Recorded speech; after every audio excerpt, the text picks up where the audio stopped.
இயேசு கிறிஸ்துவில் எனக்கு பிரியமான சகோதர சகோதரிகளே, இயேசு கிறிஸ்து நாமத்தில் வாழ்த்துக்களும் ஜெபங்களும். இன்றைக்கு 6ஆம் ஞாயிற்றுக்கிழமை மறைவுரையை கேட்பதற்காக இங்கே நீங்கள் செவி கொடுத்துக் கொண்டிருக்கின்றீர்கள். இன்றைய 3 வாசகங்களும் அடிப்படையில் ஒன்றை பற்றி தான் பேசுகிறது.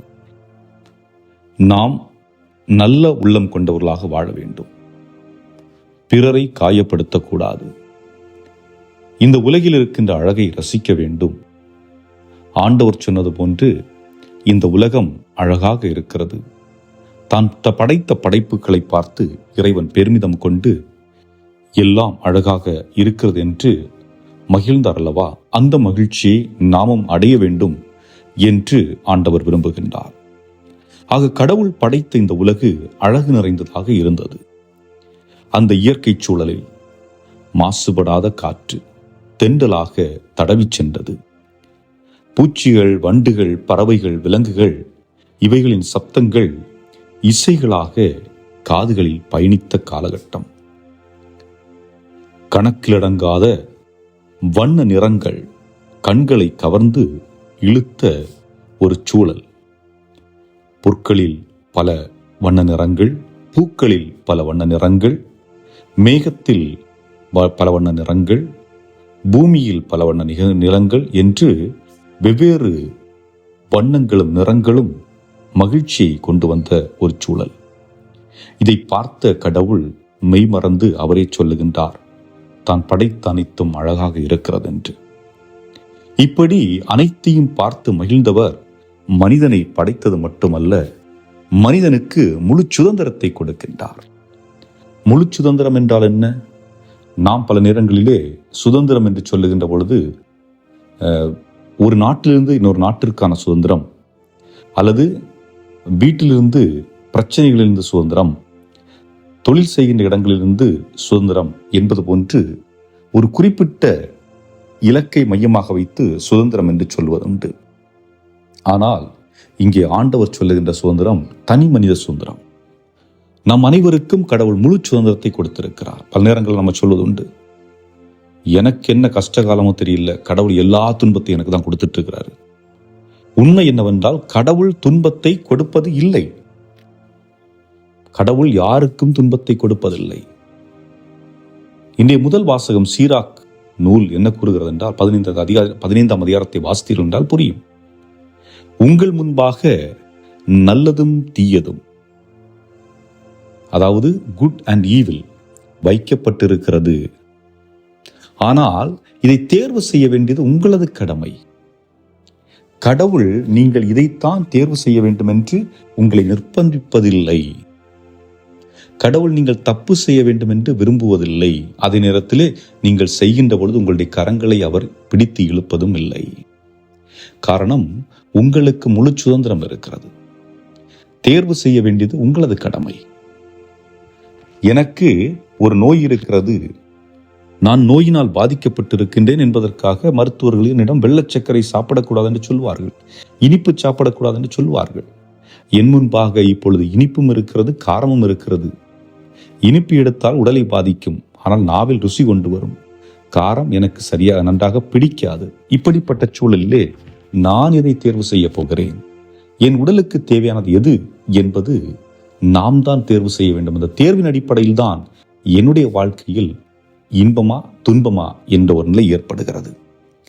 இது நம்முடைய குடும்பங்களில் நாம் ஒட்டி பார்த்தோம் என்றால், திருமண வாழ்க்கை, பலருடைய திருமண வாழ்க்கை நம்முடைய தமிழகத்திலே நாம் பார்க்கின்ற பொழுது பெற்றோர்கள் தன்னுடைய மகளுக்கான வரனை தேடி பார்ப்பார்கள். ஆக இங்கே தேர்வு செய்கின்ற இடத்தில் இருப்பது யார் என்றால் பெற்றோர்கள். அந்த ஆணுக்கோ அல்லது பெண்ணிற்கோ பல நேரங்களிலே பிடித்திருக்கிறது, பிடிக்கவில்லை என்று சொல்லக்கூடிய ஒரு சுதந்திரம் இருக்கும். ஒரு சிலருக்கு பிடித்திருக்கிறதோ பிடிக்கவில்லையோ ஆம் என்று சொல்லி முடிக்க வேண்டிய ஒரு சூழல் இருக்கிறது. ஆக இப்படி இருவருடைய வாழ்வில் அவர்கள் தேர்ந்தெடுக்க வேண்டிய இடத்திலே பெற்றோர்கள் அவர்களுக்கான தேர்வை தேர்ந்தெடுக்கின்றார்கள். ஒருவேளை இந்த குடும்பம், திருமணமான புதிய தம்பதியர் வாழ்க்கை அழகாக செல்லுகிறது என்றால் அந்த பெற்றோர்களின் தேர்வு சரியாக இருக்கிறது. அது சரியாக போகவில்லை என்றால் அந்த திருமணம் செய்த தம்பதியினரை குறை சொல்வதா அல்லது தேர்வு செய்த இவர்களை குறை சொல்வதா? தேர்வு செய்கின்ற இடத்தில் தவறு இருக்கிறது. எல்லாருக்கும் எல்லாம் சரியாக அமைவதில்லை. ஆகவே ஆண்டவர் நம்முடைய முன்பாக நல்லதையும் வைத்திருக்கின்றார், கெட்டதையும் வைத்திருக்கின்றார். தேர்வு செய்ய வேண்டியது நம்முடைய கடமையாக இருக்கிறது என்பதை இதன் மூலம் நாம் அறிந்து கொள்ள முடிகிறது. அடுத்ததாக பார்க்கின்ற பொழுது தேர்வு செய்வதற்கு எது தேவைப்படுகிறது? ஞானம் தேவைப்படுகிறது. இதைத்தான் இந்த 2ஆம் வாசகத்திலே பார்க்கின்றோம். ஞானம் எப்படிப்பட்டது? ஞானம் எது ஞானம்? என்னுடைய வாழ்க்கையிலே பல அனுபவங்களை நான் பெற்றிருப்பேன். என்னுடைய வாழ்க்கையிலே நான் ஏமாற்றப்பட்டிருக்கலாம், துரோகத்துக்கு உட்பட்டிருக்கலாம், அல்லது நான் துரோகம் செய்திருக்கலாம், நான் பிறரை ஏமாற்றி இருக்கலாம். இப்படிப்பட்ட சூழல் நமக்கு ஒரு சில அனுபவங்களை கொண்டு வரும். இந்த அனுபவங்கள் நம்மை அவற்றிலிருந்து கடந்து நிற்பதற்கு உதவி புரியும். இது ஒரு விதத்திலே நாம் ஞானம் என்று சொல்லலாம். அல்லது நம்மை சூழ்ந்து இருக்கின்ற மனிதர்கள், நம்மோடு இருக்கின்றவர்களுடைய வாழ்வில் நடக்கின்ற பல பிரச்சனைகளாக இருக்கலாம். அவர்களுக்கு கிடைத்த அனுபவங்கள் அவர்கள் நம்மிடம் பகிர்கின்ற பொழுது அது நமக்கும் அனுபவமாக மாறி அது நமக்கு ஞானத்தை கொடுக்கலாம். ஆனால் இங்கே கடவுள் பேசுகின்றது இறைஞானம். இறைஞானம் என்பது நம்முடைய அனுபவத்தின் வாயிலாக கிடைப்பதல்ல, மாறாக அது கடவுளால் கொடுக்கப்படுகின்ற ஒன்று. அது இறைவனில் சங்கமித்து இருக்கின்ற பொழுது கிடைக்கின்ற ஒன்று. அது இறைவனை வாழ்வின் மையமாக கொண்டிருக்கின்ற பொழுது கிடைக்கின்ற ஒன்று. அப்படிப்பட்ட ஞானத்தை கடவுள் நாம் நமதாக்க வேண்டும் என்று விரும்புகின்றார். இந்த ஞானத்தை நாம் எப்படி பெற்றுக்கொள்வது, இந்த ஞானத்தில் நாம் எப்படி வளர்வது என்பதற்கு ஆண்டவர் இயேசு கிறிஸ்துவை நாம் எடுத்துக்காட்டாக எடுத்து இன்றைய நற்செய்தியில் அவர் சொல்லுகின்ற செய்தியை பார்ப்போம். அவர் என்ன சொல்லுகின்றார்? நான் திருச்சட்டத்தை நிறைவேற்றுவதற்காக வந்திருக்கின்றேன். இந்த திருச்சட்டம் என்றால் என்ன? கடவுளுடைய திட்டத்தை நிறைவேற்றுவது. அது அன்பு திட்டம், அன்பின் திட்டம், வேற ஒன்றும் இல்லை. அன்பின் திட்டம். அந்த அன்பின் திட்டத்திற்கு சில அடிப்படைகள் இருக்கிறது. முதலாவதாக, நாம் மற்றவர்களை தீர்ப்பிடக்கூடாது. ஆண்டவர் என்ன சொல்றாரு?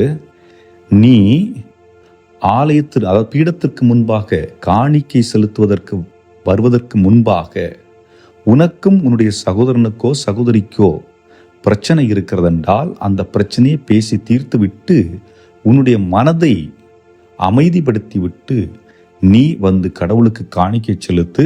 அப்பொழுது உன்னுடைய காணிக்கை ஏற்றுக்கொள்ளப்படும். இதை அப்படியே நம்ம பழைய ஏற்பாட்டுக்கு போகலாம். காயின் ஆபேல் மன தெளிவோடு விரும்பி கடவுளுக்கு காணிக்கை ஒப்பு கொடுக்கின்றான். காயின் நல்லவற்றை எடுத்து வைத்துவிட்டு கேடானவற்றை கடவுளுக்கு காணிக்கை செலுத்துகின்றான் என்றால் அவனுடைய மனதிலே ஏற்கனவே ஒரு அன்பற்ற ஒரு நிலை இருக்கிறது, அல்லது தகுதியற்ற ஒரு நிலை இருக்கிறது. அப்படிப்பட்ட நிலையில் அது காணிக்கையை கடவுளிடம் செலுத்துகின்ற பொழுது அந்த காணிக்கை கடவுளுக்கு உகந்தவராக மாறுவதில்லை. இந்த நிலையிலே நீங்கள் ஒருவேளை உங்களுடைய குடும்பத்தில் உள்ளவர்களோட சண்டையை போட்டுவிட்டு நிம்மதியற்ற நிலையில் நீங்கள் ஆலயத்திற்கு வந்து கடவுள் முன்பு அமர்ந்திருந்தாலும் கடவுளுடைய அருளை நீங்கள் நெருங்க முடியாது, கடவுளுடைய மன்னிப்பை பெற முடியாது, கடவுளுடைய இரக்கத்தை பெற முடியாது. காரணம் கடவுள் அல்ல, நீங்கள் தேர்ந்தெடுத்திருக்கிறீர்கள். நான் முதல் வாசத்தில் சொன்னேன், ஆண்டவர் சொல்றாருல்ல, நீங்கள் நான் அவனை மன்னிக்க மாட்டேன். யார் தேர்ந்தெடுத்தது? நீங்களா கடவுளா? நான் அவனை ஏற்றுக்க மாட்டேன். நீங்களா கடவுளா? நான் அவன்கிட்ட பேச மாட்டேன். நீங்களா கடவுளா? ஆக நம்முடைய வாழ்வில் பல நிகழ்வுகள் நடந்திருக்கும். அந்த நிகழ்வுகளின் நெருடல்கள் நமக்குள் இருந்து கொண்டிருக்கும். அது நம்மை குத்தி கொண்டிருக்கும். அந்த காயம் நாம் கடவுள் அருகில் இருந்தாலும் இருந்து கொண்டே இருக்கும். காரணம், மற்றவர்கள் என்னை குத்துகிறார்களோ இல்லையோ, நான் என்னை குத்தி கொண்டே இருக்கிறேன். ஆகவே தான் ஆண்டவர் சொல்றார், தீர்ப்பிடாத, தீர்ப்புக்குள்ளாவாய். அதே போலதான் என்ன, அந்த மனசை அவங்கள பேசி ஆறுதல் படுத்தி விட்டு நீ ஆலயத்திற்குள்ள வா, வந்து கடவுள் முன்பாக உன்னுடைய காணிக்கையை செலுத்து என்று ஆண்டவர் சொல்லுகின்றார். இரண்டாவதாக பார்க்கின்ற பொழுது, உனக்கும் மற்றவருக்கும், அதாவது உன்னுடைய சொந்தத்தில் உள்ளவர்களாக இருக்கலாம் அல்லது வீட்டு பக்கத்தில் உள்ளவர்களாக இருக்கலாம், ஒரு பிரச்சனை இருக்குன்னா அதை நீதிமன்றத்துக்கு எடுத்துருக்கு போகிறதுக்கு முன்னாடியே உங்களுக்குள்ள பேசி ஒரு முடிவெடுத்து அதிலிருந்து வெளியே வாங்க அப்படின்னு சொல்றாரு. ஏன்னா இன்னைக்கு நமக்கு தெரியும், பலர் கோர்ட்டில் போய் கேஸை போட்டு பல ஆண்டுகளாக வாய்தான்னு இழுத்து சம்பாரித்த காசை நாங்கள் கொண்டு கொட்டி கடைசி வரைக்கும் நிம்மதியற்ற நிலையிலே இறந்து போகிற சூழல் நிறைய தெரியுது. சொத்து தகராறு.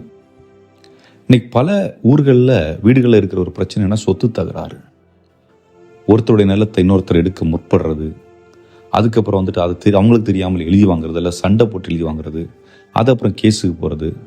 அந்த சொத்து அவர்களுடைய வாழ்வில் பிரச்சனையாக உருவாவதற்கு முன்பாக அண்ணன் தம்பியாக, நண்பர்களாக மகிழ்ச்சியை வெளிப்படுத்தி கொண்டிருந்தவர்கள் சொத்துக்காக சண்டையிட்டு நிம்மதியற்ற நிலையில் வாழ்ந்து கொண்டிருக்கின்ற ஒரு சூழல்.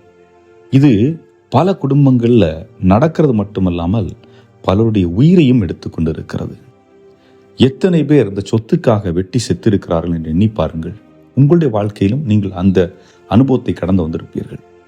நிலம் அது அங்கதான் இருக்க போகுது. இன்னைக்கு என்னுடையது, நாளைக்கு இன்னொருத்தருடையது. ஆனால் நான் கூடி போனால் ஒரு 120 வருஷம் வாழுவேன். அது நம்ம இந்த தமிழ்நாட்டில் வந்துட்டு 80-90 வரதே கஷ்டம். நாம் இந்த சொத்துக்காக அடி போட்டு மாறி மாறி வெட்டிக்கிட்டு சின்ன வயசுலேயே செத்து போகிறோம். அந்த நிலம் அங்கே தான் இருக்கு. சரி, இன்னைக்கு அந்த நிலத்துக்காக நீ சண்டை போட்டு நீ வாங்கிட்ட, நீ எத்தனை ஆண்டு காலம் வாழ்வ? இல்லை உன்னுடைய சந்ததியினர் அங்கே எத்தனை வருஷம் வரைக்கும் இருப்பாங்க? உங்களுடைய பிள்ளைகளுக்கு அந்த நிலம் பிடிக்காமல் போக அவர்கள் சிட்டியில் போயிட்டு வேற இடத்த வாங்க மாட்டாங்களா? ஏன் நிலத்துக்காக சண்டை போட்டு உங்களுடைய உயிரை மாய்த்துக் கொள்ளுகிறீர்கள்? இது ஒரு எடுத்துக்காட்டு தான். இது போன்று பல நிலைகளில் பிரச்சனைகளை சந்தித்துக் கொண்டிருப்போம். அவைகளை பேசி சுமூகமாக தீர்த்து கொள்ளுங்கள். நாம் எதையும் இழக்கப் போவதில்லை. உறவுகளை இழந்தோம் என்றால் வாழ்வில் பலவற்றை இழக்கிறோம். ஆனால் நிலத்தை இழப்பதனால் நாம் ஒன்றை இழந்து போவதில்லை. ஆகவே அந்த ஒரு உணர்வை நாம் நமக்குள் கொள்ள வேண்டும் என்றும் இறுதியாக ஆண்டவர் சொல்லுகின்றார், ஆம் என்றால் ஆம் என்றும் இல்லை என்றால் இல்லை என்றும் சொல்லுங்கள். நீங்க சத்தியம் பண்ணி உங்களை வந்துட்டு நியாயப்படுத்தி காட்டணும்னு அவசியம் இல்லை. ஒரு விஷயத்த செஞ்சீங்கன்னா செஞ்சேன், செய்யலைன்னா செய்யலை, இந்த 2 போதும். இதுக்கு 2க்கு மேலே விட இல்லை. பல நேரங்களில் நம்மை நியாயப்படுத்தி நான் சரியானவன் அப்படின்னு சொல்லிட்டு நம்மை சொல்வதற்கு முற்படுவோம். அப்படி முற்படுகின்ற பொழுது நாம் மீண்டும் மீண்டும் தவறளித்து கொண்டிருக்கின்றோம். மற்றவர்கள் என்னை நல்லவன் என்று தெரிந்து கொள்வதற்காக நான் என்னை நியாயப்படுத்தி காட்ட வேண்டிய அவசியம் இல்லை. நான் செய்தால் ஆம் என்றும் செய்யவில்லை என்றால் இல்லை என்றும் சொல்லிவிடுவோம். அதன் பிறகு அவர்கள் நம்மிடம் உறவு கொள்ளுகிறார்கள் கொள்ளாமல் இருப்பது அவர்களுடைய பிரச்சனை. ஏனென்றால் உங்களுடைய மனதிற்கும் கடவுள் முன்பாக நீங்கள் நேர்மையாக இருக்கிறீர்கள், உண்மையாக இருக்கிறீர்கள். ஆக இதுதான் கடவுள் இந்த உலகில் நிறைவேற்ற வந்த திட்டங்கள். சட்டத்தை நான் நிலைநிறுத்துவேன் என்று ஆண்டவர் சொல்கின்றார். ஆக இது எல்லாத்தையும் பார்க்கின்ற பொழுது அடிப்படையில் இருப்பது என்னவென்றால் அன்பு. அன்பு இருக்கிற இடத்துல என்ன நடக்கும்? ஒன்று, மன்னிக்கக்கூடிய மனநிலை இருக்கும். அன்பு இருக்கிற இடத்துல இன்னொன்று என்ன இருக்கும்? என்ன பிரச்சனை வந்தாலும் சரி பேசி தீர்த்துக்கும் அப்படிங்கிற ஒரு உணர்வு இருக்கும். அன்பு இருக்கிற இடத்துல என்னது? தவறை ஏற்றுக்கொள்ளக்கூடிய ஒரு மனநிலை இருக்கும். அல்லது நான் செய்யவில்லை என்றால் செய்யவில்லை என்றும் செய்தேன் என்றும் சொல்லக்கூடிய ஒரு ஆற்றல் இருக்கும். ஆகவே அன்புக்குரியவர்களே, அதுபோன்ற ஒரு ஞானம் மிக்கவர்களாக வாழ்வதற்கு இறைவன் என்று நம்மை அழைத்திருக்கின்றார். அதை நாம் உள்வாங்கியவர்களாக இந்த நாளில் இறைவன் கரத்தில் நம்மை ஒப்புக் கொடுத்து ஜெபிப்போம். என்றும் வாழும் இல்லாமல்ல இறைவா, நாங்கள் உங்களுடைய பிள்ளைகளாக எதை தேர்வு செய்கின்றோம் என்பதை நாங்கள் உணர்ந்து நல்லவற்றை தேர்வு செய்து அவற்றின்படி வாழக்கூடிய அருளை ஆற்றலை எங்களுக்கு தந்தருள எங்கள் ஆண்டவராய் கிறிஸ்து வழியாக மன்றாடுகின்றோம். ஆமென்.